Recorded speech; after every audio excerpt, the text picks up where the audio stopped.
Olá, meus queridos, com prazer estou aqui para mais um momento de renovação da nossa mente, renovação pela Palavra de Deus.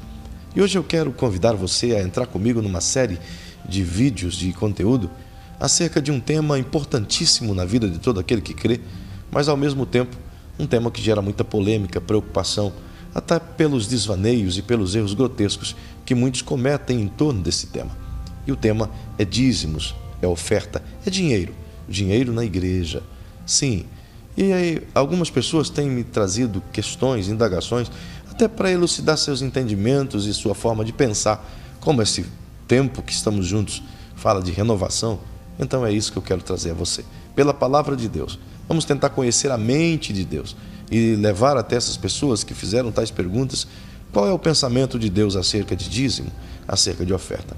E a primeira pergunta que me fizeram, e achei muito importante, e há algum tempo eu pretendo respondê-la, e eu faço isso agora de maneira pública. Dízimo. Sou obrigado a dizimar? É uma boa pergunta, você não acha? Bem, a resposta parte de tal simplicidade. Não, você não é obrigado a dizimar. Aliás, nada no reino de Deus se faz por obrigação. Do momento em que Deus nos deu o direito de escolher, o que a gente chama de livre-arbítrio, de vontade, de escolha, decisão, o poder de escolher, então nada se tornou por obrigação. Nem ao menos servi-lo, nem ao menos andar com ele. Se ele deu o direito de Adão e Eva escolher o que eles queriam, ou a vida ou a morte, não nos dará, portanto, o dinheiro de escolher ou como viveremos e a partir das finanças que ele nos dá? Ok. Respondida essa pergunta, eu preciso lhe orientar como nasceu essa ideia.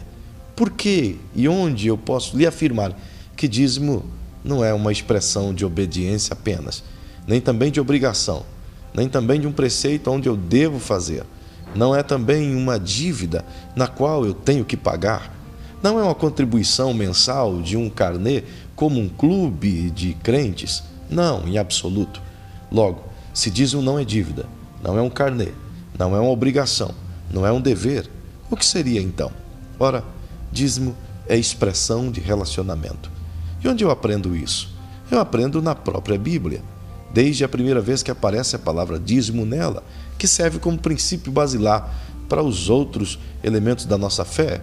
Ora, perceba que a primeira vez que aparece na Bíblia é através de Abrão, um homem fidelíssimo ao Senhor, que você encontra no livro de Gênesis, no capítulo 14 e o versículo 20, que Abrão, logo depois de ter passado um tempo caminhando com Deus, andando pelo deserto, relacionando-se com Deus a partir de Gênesis 12, você percebe que a vida de Abrão se tornou uma amizade intensa com Deus, a ponto de nessa batalha onde ele teve que travar com outros reis, e ele foi vencedor, embora tendo um exército menor, ele teve despojos de guerra, saldos positivos.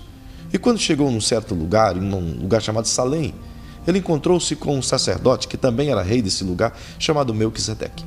E Melquisedeque lhe abençoou, lhe dando pão, lhe dando vinho, dando comida para os seus soldados. E diz a Bíblia que, da mesma sorte que deu a Abrão pão e vinho para comer, também o abençoou, dizendo: bendito seja o Deus Todo-Poderoso, Criador dos céus e da terra. E Abraão deu-lhe o dízimo de tudo. Percebe que foi simplesmente uma disposição do coração de Abrão. Não foi uma imposição. Ninguém lhe pediu coisa alguma. Ninguém lhe fez nenhuma promessa acerca do dízimo. Ninguém tampouco lhe coagiu, ou fez a ele um contrato, ou lhe expôs uma dívida. Ao contrário, foi uma disposição do coração de Abrão. E por que Abrão decidiu dar o dízimo a Melquisedeque, que era sacerdote do Deus Altíssimo, como representação de Deus e de uma visão teológica, um tipo de Cristo no Antigo Testamento? Ora, ele fez simplesmente pelo tempo em que ele caminhava com Deus. Somos cônscios e sabedores disso, que à medida que você se relaciona com alguém, que você tem amizade, que você convive, que você anda junto, você passa a conhecer os gostos dessa pessoa. Você passa a entender o que ela gosta, o que ela sente prazer, o que traz alegria para essa pessoa. E conhecendo o coração de Deus, tal qual a amizade que ele tinha com Deus, afinal, o próprio Deus chama Abrão de meu amigo. Então perceba que eles tinham um relacionamento bastante profundo. Abraão conhecia o coração de Deus como ninguém. Sabia exatamente o nível de seu relacionamento com Deus. E é por causa desse relacionamento que ele deu o dízimo de tudo. Não foi Deus que pediu, mas Deus gostou. Não foi Deus que impôs a ele, foi um desejo do coração de Abraão. Mas Deus amou o princípio e tornou isso tão importante na vida de todos os outros como um símbolo de relacionamento. Logo, dizimar é uma expressão de relacionamento.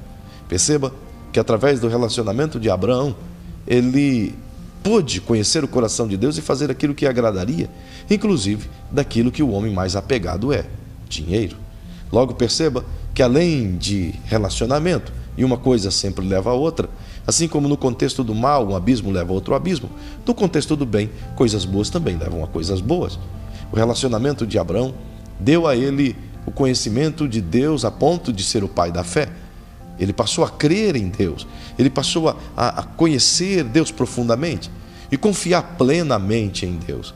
E pela fé que ele gerou em Deus, a ponto de ser chamado pai da fé, ele também enriqueceu sua alma com esperança, pois a fé lhe garantia uma plena esperança no Senhor.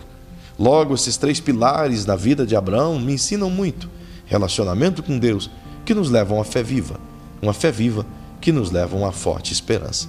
É dentro dessa perspectiva que eu dizimo hoje. É dentro dessa perspectiva que nós, cristãos, dizimamos. Não porque somos obrigados, mas porque temos um relacionamento com Deus. Não porque simplesmente alguém nos coagiu, mas porque a palavra nos ensina que Abraão, que é antes da lei, não tem nada a ver com a lei, foi precursor da lei. 400 anos antes de Moisés nascer, Abraão deu o dízimo. Então, longe de ser da lei, ele iniciou essa prática. Perceba que ele fez isso por amor, pela fé e pela esperança. E é baseado nisso que eu vejo Paulo dizendo em Gálatas, no capítulo 3 e o versículo 7, que aqueles que são da fé são filhos de Abraão. No versículo 9 do mesmo capítulo 3 de Gálatas, ele diz que todos aqueles que são da fé em Cristo, filhos de Abraão, logo também são herdeiros da promessa. E no versículo 29, ele diz que todos aqueles que são da fé, são em Cristo, são, portanto, herdeiros da promessa, são também destinatários de tal e grandiosa promessa de Deus. Ora, as promessas de Deus na vida de Abraão alcançam a mim também. Da mesma forma, eu devo agir como ele agiu, por relacionamento. Então, respondendo sua pergunta, ou a pergunta de quem quer que seja, é obrigado a dizimar? Não, não é obrigado. Só dizima aquele que realmente tem coragem de admitir que tem um relacionamento com Deus. Então, se você não consegue ter um relacionamento com Deus, é claro, você nunca vai entender o que é dizimar. Mas se você tem um relacionamento com Deus a ponto de chamá-lo de meu amigo, e mesmo que não chegou a esse nível, mas você consegue entender que o seu relacionamento está caminhando muito bem, ora, é natural que você vai conhecer a vontade de Deus. Então, dizimar para você vai ser um prazer, vai ser uma bênção, vai ser uma alegria e não uma obrigação. Do momento em que se torna uma obrigação, óbvio, então não é prazeroso. Então já não faz parte mais do mesmo sentimento, do mesmo coração, e o relacionamento já se rompeu. Ninguém fica casado por obrigação, mas só se houver amor, só se houver recíproca de relacionamento. E dizimar é isso, é a resposta, é a expressão de um relacionamento. Então renove a sua maneira de pensar. Pare de pensar que dízimo não é uma obrigação, mas imagine e leve para dentro de você que é o teu relacionamento com Deus que determina se você vai ou não dizimar com prazer e com fidelidade. Que Deus te abençoe. Volto a dizer, renove a sua maneira de pensar e viva plenamente conforme a vontade de Deus. Um grande abraço. Deus te abençoe.